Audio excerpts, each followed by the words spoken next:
Israel और Hamas के बीच 10 दिनों से युद्ध जारी है। यह जंग तब शुरू हुई जब हमास ने 7 अक्टूबर को इजराइल पर हजारों रॉकेट के साथ हमला किया, जिसके बाद से ही दोनों ओर से मिसाइलें और मोर्टार दागे जा रहे हैं और लगातार हमले किए जा रहे हैं।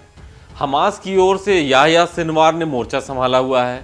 इजराइल ने सिनवार की तुलना अमेरिका में 9/11 हमला करने वाले आतंकी ओसामा बिन लादेन से की है और याह्या सिनवार को इजरायली सेना ने मारने की कसम खा ली है। तो ये कौन है सिनवार? इजराइल इसे इतनी बेताबी से क्यों ढूंढ रहा है? क्यों इजराइल ने इसकी तुलना बिन लादेन से कर दी है और हमास का सरगना कैसे बन गया? इसको जानते हैं आज के इस वीडियो में। नमस्कार, मेरा नाम है अभिषेक पांडे और आप देख रहे हैं डेली लाइन।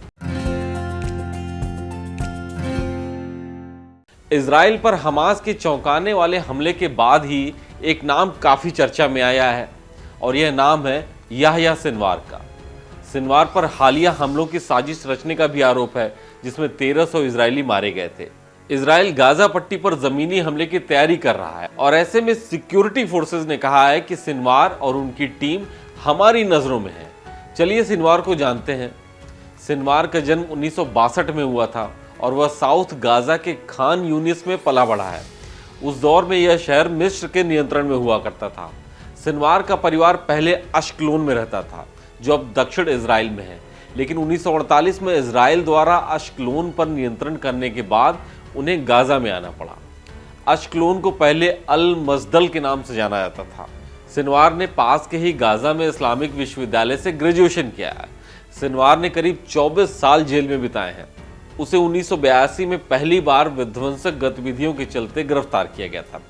जेल से बाहर आने के बाद उसने एक यूनिट बनाने के साथ सलाह शेहदे के साथ गठजोड़ किया, जिसने फिलिस्तीनी आंदोलन के भीतर मौजूद इजराइल के जासूसों को अपना निशाना बनाया। 2002 में शेहादे को इजराइल की सेना ने गोली मार दी। 1987 में हमास की स्थापना के बाद सिनवार द्वारा स्थापित यूनिट के भीतर एक ब्रांच बन गई।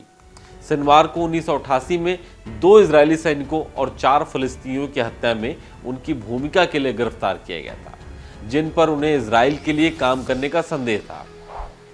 अगले साल सिनवार को आजीवन कारावास की भी सजा सुनाई गई।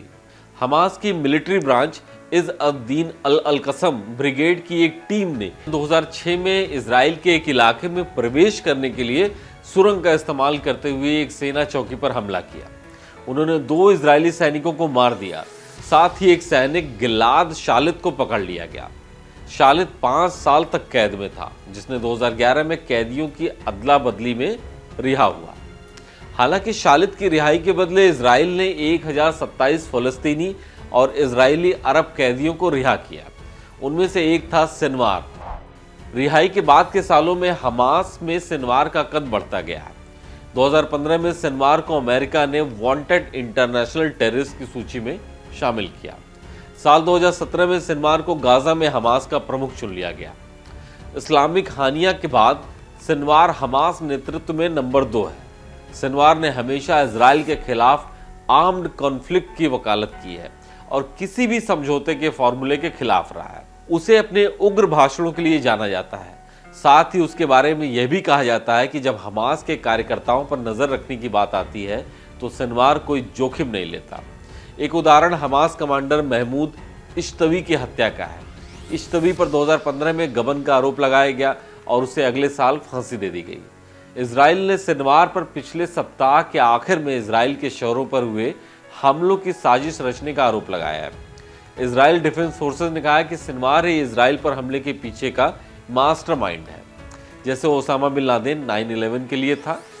हम किसी भी कीमत पर अब सिनवार को बख्शेंगे नहीं, ये इजरायली डिफेंस फोर्स का कहना है। इजराइल हमास की इस लड़ाई में सिनवार एक किरदार के रूप में सामने आया है और इजराइल उसकी तलाश कर रहा है।